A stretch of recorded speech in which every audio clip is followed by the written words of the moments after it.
Servus, Glück auf und herzlich willkommen zu einer weiteren FC Bayern Reaction. Leute, diesmal vor dem Champions League am zweiten Spieltag der Ligaphase, Gruppenphase, wie auch immer, mit unserem Chefcoach Vincent Kompany.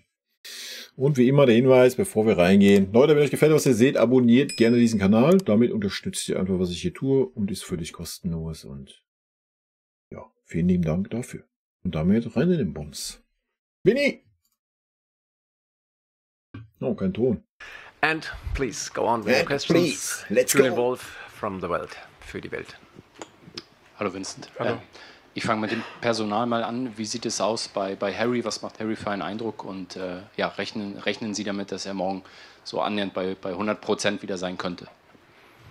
Ja, also ich glaube, Sie haben gesehen, Harry hat trainiert heute und das ist gut gelaufen. Aber wie immer, wir müssen noch ein bisschen abwarten bis morgen und auch sicher sein, dass es so bleibt. Und dann können wir morgen in ganzer Ruhe die richtige Entscheidung treffen. Aber er hat heute trainiert und hoffentlich bleibt alles gut. Torben Hoffmann für Sky. Hi. Es lief ja die letzten Wochen sehr, sehr gut. Und was erwartest du persönlich jetzt morgen gegen Aston Villa, eine Mannschaft aus der Premier League, die relativ ordentlich und gut auch in die Saison gestartet ist? Und was erwartest du hier auch für eine Atmosphäre in dem Stadion? Ja, ich glaube, Sie wissen alles. Es ist 40 Jahre oder so, dass Sie seit das letzte Spiel in die Champions League und 40. Ja, es ist, was Sie erreicht haben letzte Saison, war schon ganz außergewöhnlich und Sie haben sie das auch verdient und es ist einfach eine ganz gut organisierte Mannschaft und natürlich haben die immer zu Hause eine ganz gute Stimmung, aber Bayern München ist diese Nächte noch gewohnt und ich hoffe, dass die Spieler auch richtig heiß sind auf dieses Spiel und dass wir auch selber genießen wollen morgen. Der Kicker wieder mit Mario Krischl. Vincent, wie ist es denn für dich persönlich jetzt? Du warst ja bis zum Sommer natürlich hier in England. Ist das spezielle Gefühle bei der Rückkehr hier nach England oder alles wie immer? Ja, klar, also schon. Ich war natürlich insgesamt, glaube ich, 13 Jahre in England. Frauen und Kinder sind auch Englisch. Also das ist natürlich besonders, aber es geht morgen über Bayern München und die müssen morgen hoffentlich die Ergebnis holen, das wir uns wünschen gegen Aston Villa und das ist jetzt alles. Und, aber ich kenne diese Stadion natürlich sehr gut, ich kenne die Spieler sehr gut, ich kenne den Trainer sehr gut und ja, ich habe natürlich auch selber diese Erfahrung, die ich vielleicht auch teilen kann mit den Spielern von morgen. Aber wichtig ist einfach, dass wir morgen auch nicht zu viel ändern und einfach mit vollem Mut an dieses Spiel anfangen. So sieht's aus. Ne? Gehe ich 100% mit. Am Ende des Tages, ja, natürlich, auch Emery ist ein Trainer, der für eine gewisse Art von Fußball steht. Und es wird mit Sicherheit auch kein leichtes Spiel, aber wenn wir an die Leistung von Leverkusen anknüpfen, oder sogar darauf aufbauen, da muss uns jetzt auch nicht Angst und Bange sein. Also. Daneben Tobias Altscheffel für Sportbild. Vincent, ihr spielt einen sehr aktiven, intensiven Fußball. Jetzt auch gegen Leverkusen 70% Ballbesitz, immer gepresst. Wird in jedem Spiel diese Art von Fußball zu sehen sein? Und ist es möglich, eine ganze Saison mit diesem... War doch bisher in jedem Spiel zu sehen. Ja, gegen Wolfsburg teilweise nicht, gegen Freiburg teilweise auch nicht so extrem. Aber zu sehen war das schon in jedem Spiel bisher. Spielstil zu bestreiten oder ist es irgendwann auch zu kräftezehrend, zu anstrengend für eine Mannschaft, um immer so intensiv, so aktiv aufzulaufen?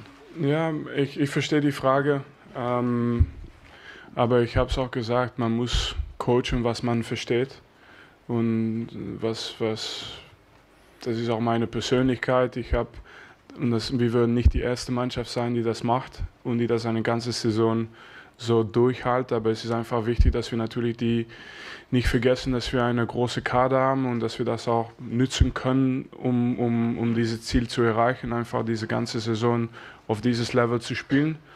Aber es ist nie einfach natürlich und da musst du schon fit sein, da musst du bereit sein im Kopf auch, um diese Energie immer wieder zu bringen. Aber ich glaube, wir dürfen das auch erwarten. Ich würde nicht verstehen, warum wir das nicht erwarten würden von unseren eigenen Spielern, von uns selbst auch. Darum mag ich ihn so. Ja? Erstmal schön erklärt, ja, natürlich ist das alles nicht so einfach, weil wir haben einen großen Kader und dann zu sagen, ja, aber das muss man ja auch erwarten können. Ja, und man muss das erwarten können. Punkt. Persönlich und das ist auf jeden Fall das Ziel, dass wir immer das Beste machen mit dieser Gruppe, immer. Stefan Kumberger für Sport 1. Vincent, Sie haben gesagt, Sie kennen den Trainer Unai Emery ganz gut. Sie haben zweimal gegen ihn verloren. Welche Idee von Fußball hat er? Worauf achten Sie? Worauf stellen Sie sich morgen ein? Was passiert da morgen? Ja, also das ist, ich glaube, alles, was Aston Villa macht, ist sehr, sehr, sehr deutlich. Die sind, wie gesagt, sehr gut organisiert. Das heißt, man kann es auch sehr, sehr klar sehen, was die erreichen wollen in jeder Phase. Die sind kompakt. Es hat auch ein bisschen ein ähnliches Ziel manchmal wie Leverkusen zum Beispiel, wenn wir die Spiele analysieren und einfach sagen, okay, die Kompaktheit zwischen die Linien, wie die gefährlich sein wollen ins Counter und wie die Laufe in die Rücke lösen wollen. Also das ist schon sehr, sehr deutlich, aber die tun das natürlich sehr, sehr gut und deswegen haben die natürlich letzte Saison waren die sehr erfolgreich. Nächster ist Vincent Tschirpke für Merkur und TZ. Ja, dass er da jetzt nicht ins Detail geht, ist ja wohl auch klar, oder? Vor dem Spiel. Also. Hallo Herr Kompanie. Hallo. Wir haben es ja gerade schon gesagt, das Spiel gegen Leverkusen, da ist Ihre Mannschaft sehr dominant aufgetreten und hat spielerisch sehr überzeugt. Trotzdem ist nur in Anführungsstrichen ein 1:1 rausgekommen. Wie zufrieden waren Sie dann am Ende mit dem Spiel und mit welcher Stimmung gehen Sie jetzt in das Duell morgen? Ja, also ich habe das Gefühl, das Spiel war für 2 Wochen jetzt. So viele Stunden jetzt in Aston Villa und in die Vorbereitung gesteckt, dass ich jetzt... also wichtig für mich war einfach, dass wir können weiterbauen auf was wir gesehen haben letzten Samstag. Wie gesagt, das Gefühl ist, dass es schon 2 Wochen her war und jetzt zählen nur die nächsten 90 Minuten und es ist für mich wichtig, dass wir in ein schweres Auswärtsspiel die ganze Glaube wiederbringen, ja, Bayern wird immer gewinnen, das ist nicht einfach und deswegen brauchen wir diese Vollkonzentration und Energie wieder für morgen. Daneben Michael Schröer für die Bild-Zeitung. Hallo Kompanie, Sie haben gerade schon das Stadion hier Gute Frage aus dem Weg gegangen von wegen Leverkusen, aber ja. Also ich persönlich habe es ja schon mehrfach betont, ich war hochzufrieden mit dem Spiel. Ja, das Ergebnis natürlich, aber Leute, wenn man so leidgeplagt ist, wie wir die letzten 1,5 Jahre waren, dann kann man sich über ein 1:1, wenn man so ein gutes Spiel macht, auch einfach mal freuen. bedeutet. Sie haben es als Trainer und auch als Spieler erlebt. Was können Sie da Ihren Spielern jetzt mit an die Hand geben, gerade auch was die Atmosphäre hier angeht? Danke. Ja, ich meine, das hört sich gerade an, als wären wir der FC Brügge und hätten sowas noch nie erlebt. Alter. Wir haben schon in ganz anderen Stadien, bei ganz anderen Atmosphären Champions League gespielt. Also zumindest ein riesengroßer Teil dieser Mannschaft. Also. Ja, dann wissen Sie, dass ich nicht nur verloren habe hier. Aber ja, das ist Tradition hier. Ne? Also man sieht das auch, man spürt das auch. Aber wie ich das auch, was wichtig ist für mich ist, ich glaube, dass wir das als Verein und die Spieler und auch ich auch diese Situation, dass wir das kennen. Ja, und dass wir das auch hoffentlich genießen. Aber wir müssen das morgen auf dem Platz zeigen. Heute sagen wir das, morgen müssen wir das zeigen. Und alles, was man vorher gemacht hat, ist nicht mehr wichtig. Es ist einfach morgen. Und schöne Stadien, aber wichtig, dass das Spiel für uns gut ist. Torben Hoffmann. Ja, habe ich ja auch gesagt. Also wir sind ja nicht der FC Brügge, der Kanada der erfahrene Champions League. Mann wieder. Ich probiere es nochmal. Erfahrung ist wichtig. Erfahrung hat Palhinha auch gemacht in der Premier League. Weiß ja auch, was hier auf ihn oder die Mannschaft letztendlich zukommt. Ist es dann auch möglicherweise der Punkt, warum Palhinha dann auch möglicherweise den Vorzug morgen bekommt und starten darf? Ja, es geht bei uns immer um die Konkurrenz.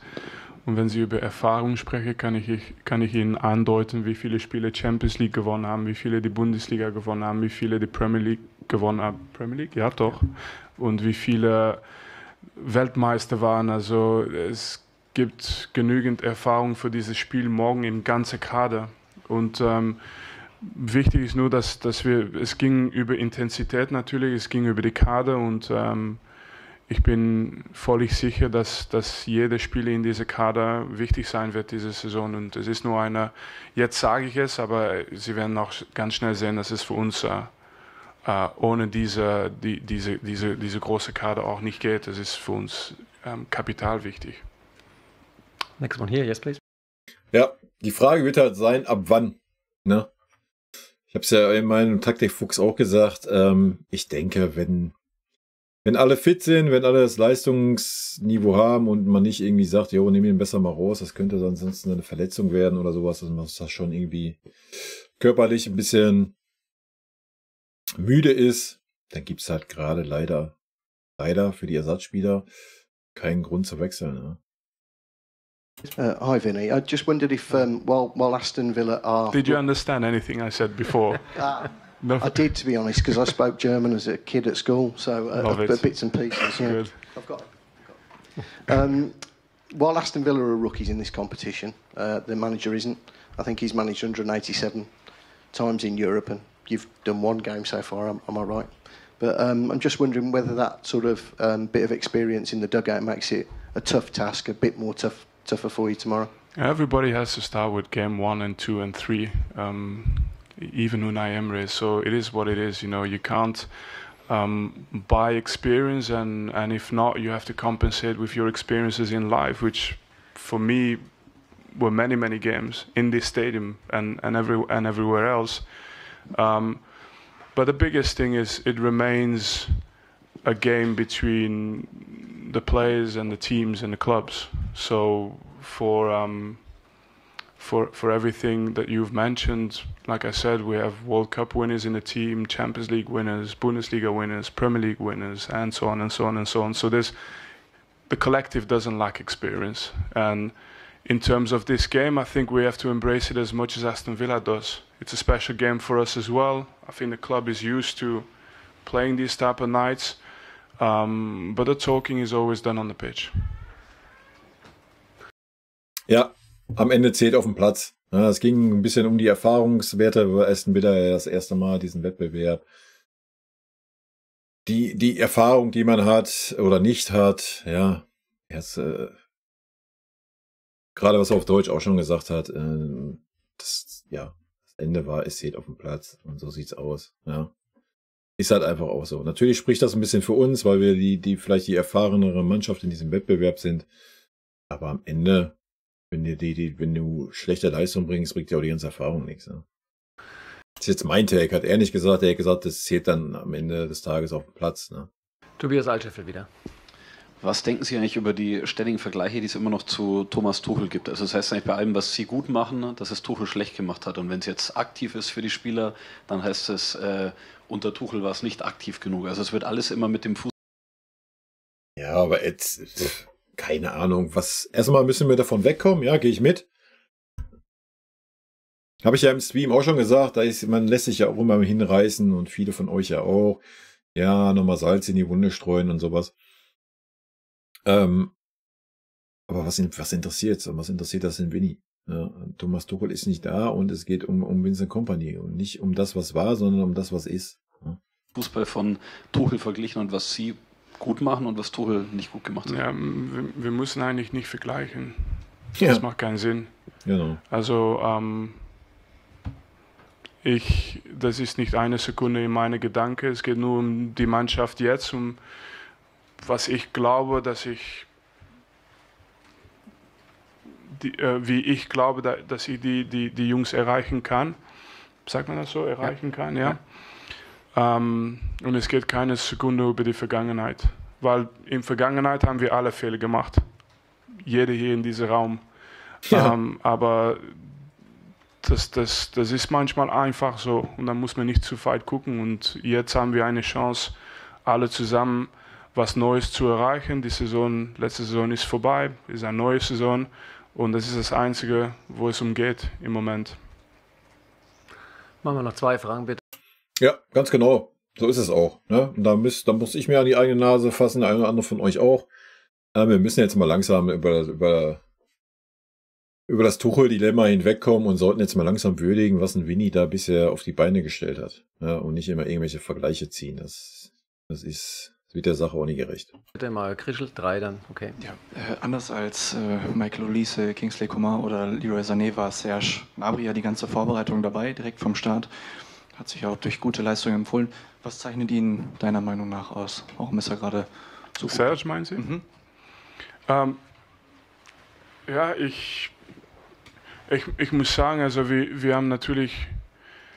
sind natürlich sehr froh, dass sehr viele Jungs gute Leistungen gebracht haben, gerade im offensiven Bereich, aber jetzt mittlerweile in jedem Bereich. Und ich habe keine Zweifel, dass diese Jungs zum Top gehören. Und Serge ist einer von diesen Spielern, die auf jeden Fall zum Top gehört. Und wir haben auch Glück mit Michael, mit Leroy, mit Kingsley und ich hoffe, dass ich jetzt keine vergesse, sonst habe ich Probleme. Aber ja, Sie wissen, du musst nie anfangen mit einer Liste zu geben, weil dann vergisst du eine und dann hast du Probleme. Aber die werden Mattis, ja klar, aber jetzt muss ich fast die 24 Leute nennen, ne? Kein Risiko nehmen. Was ich meine ist, wir haben schon Glück, die Jungs haben sehr viel Qualität. Ich kann jetzt auch vergleichen mit was ich gekannt habe am Top-Niveau und wichtig für mich einfach, dass die fit bleiben. Das ist meine größte Priorität. Das ist was bei uns als größte Problem sein kann in die Saison. Ich sage nicht, dass es passiert, aber wir haben ein bisschen eine Geschichte, wo wir jetzt alle zusammen als Verein alles dafür tun, dass die Jungs fit sein und bleiben und dann haben wir Qualität, dann haben wir Talent und Serge gehört auf jeden Fall dazu. Jetzt noch. Ja, das ist halt Vincent, ne? Ohne das jetzt vergleichen zu wollen, aber ich finde es halt gut, dass er jetzt nicht irgendwie da jetzt eine große Rede über ein Zert schwingt oder sonst was. Er sagt alle und sagt, natürlich gehört er mit dazu. Aber das ist halt das Schöne. Ja, es steht auch immer, man merkt das bei ihm, es ist immer dieser Teamgedanke da, um nicht den und den Spieler rauszustreichen. Ne? Noch 2 Fragen bitte, Philipp Schneider für die Süddeutsche Zeitung. Hallo Herr Kompanie. Sie haben gerade so nett beschrieben, dass dieser Fußball, über den wir gesprochen haben, den Sie spielen lassen, mit sehr viel Ballbesitz, der trotzdem sehr laufintensiv ist, sehr viel gepresst wird, das sei Ihr Fußball, also Ihr Ideal von Fußball, das Sie spielen lassen. Das ist, was ich verstehe. Das, was Sie verstehen. Ja. Da würde mich mal interessieren, ist das, weil Sie davon überzeugt sind, das ist der effizienteste Fußball, den man spielen kann, also der wirklich am erfolgreichsten ist, oder hängt das auch damit zusammen, dass Sie finden, das ist der attraktivste Fußball, den man spielen kann, also auch für den Zuschauer? Und was ist der erfolgreichste Fußball für Sie? Mourinho-Fußball, Pep-Fußball, Ancelotti-Fußball? Ne, der erfolgreichste ist Ancelotti-Fußball. Klopp-Fußball. Ja, das ist fast wie eine Glaube, aber Sie sagen das und das ist eigentlich, erfolgreichster Fußball ist erstmal Topspieler haben. Und dann musst du als Trainer eine Entscheidung machen, welchen Weg du gehst. Und du musst natürlich was bringen, das du verstehst. Das geht sonst nicht. Und Sie haben jetzt gesagt Ancelotti und ich bin total vielleicht einverstanden, kein Problem. Aber das sagt auch, wie Sie sein würde als Coach. Mehr ist es nicht. Vielleicht sagt ein anderer, nein? Nein, ich wäre, glaube ich, anders als Coach, aber trotzdem ist er ja sehr erfolgreich. Ja, aber Sie haben recht. Was ich meine, ist einfach, dass es auf ganz andere Stils und Arten geht und das ist nicht nicht um die Stil geht. Es geht um die Spieler, die kämpfen wollen, die laufen wollen, die Spielfreude haben und die dann letztendlich glauben, dass die was erreichen können. Und ohne das geht nicht. Ja, vollkommen richtig. Ja? Das Einfachste. Einfach das Einfachste. Die Spieler müssen glauben, die Spieler müssen ein Team sein.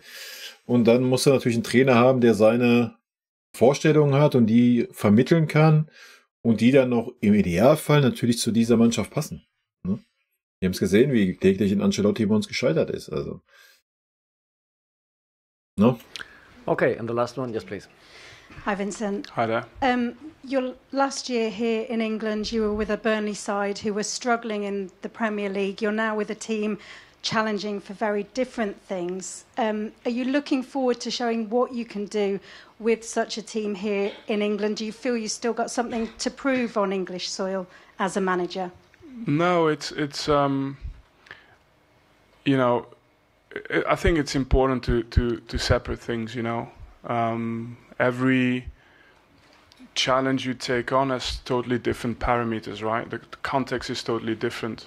So I think the most important is for a coach to say, okay, you know, have you done everything you could? Have you done the best you could for the team you had? And in that sense, if you go home every night and you're tired, and at the end of the day you've done everything you could to make the team better, then as a coach you should have no regrets. So I don't come here carrying anything from the past, other than lessons and learnings. But it's different players tomorrow, it's different clubs, it's a different context, different situation, different season, and then you have to leave it a little bit behind and focus on what's ahead. And in that sense, we've prepared with the players we have, and hopefully we'll be able to win this game for Bayern Munich. I'm not important in this case. It's about the club and about the players. Thank you. All the best. Thank you. Ja, das macht ihn halt auch so sympathisch, ne? Ja, so gut halt gefragt, ja, er war ja letzte Saison da mit Burnley und das war ja dann alles so semi-erfolgreich hin und her. Und am Ende sagt er halt einfach, ja, es geht ja nicht um mich. Ja, es geht um FC Bayern und natürlich ist es jetzt ein anderer Wettbewerb, andere Mannschaften, andere Spieler, andere Voraussetzungen. Natürlich lernt man aus dem, was man erlebt hat, aber ja, am Ende des Tages geht es um Bayern München und das ist auch richtig und wichtig. Ja. Die Frage auch nicht ganz verstanden. Also was soll die Frage? Soll man ihn jetzt... Ich meine, guckt euch die Mannschaft an bei Burnley. Das kannst du jetzt auch nicht annähernd vergleichen mit den Voraussetzungen. Also keine Ahnung. Aber vielleicht habe ich es auch nicht gut verstanden. Wie gesagt, die beiden englischen, die Akzente, die haben es mir schon schwer gemacht. Aber es ist auch schon spät. Vielleicht arbeitet mein Hirn auch nicht mehr so. Ich bin ein alter Mann. Von daher, Leute, viele liebe Grüße gehen raus. Bleibt gesund und vielen lieben Dank für euren Support hier auf dem Kanal und hoffentlich auf ein schönes, ansehnliches Spiel morgen Abend. Tschüssi. Vielen lieben Dank für euren Support hier auf dem Kanal und in diesem Sinne, gute Freunde kann niemand trennen.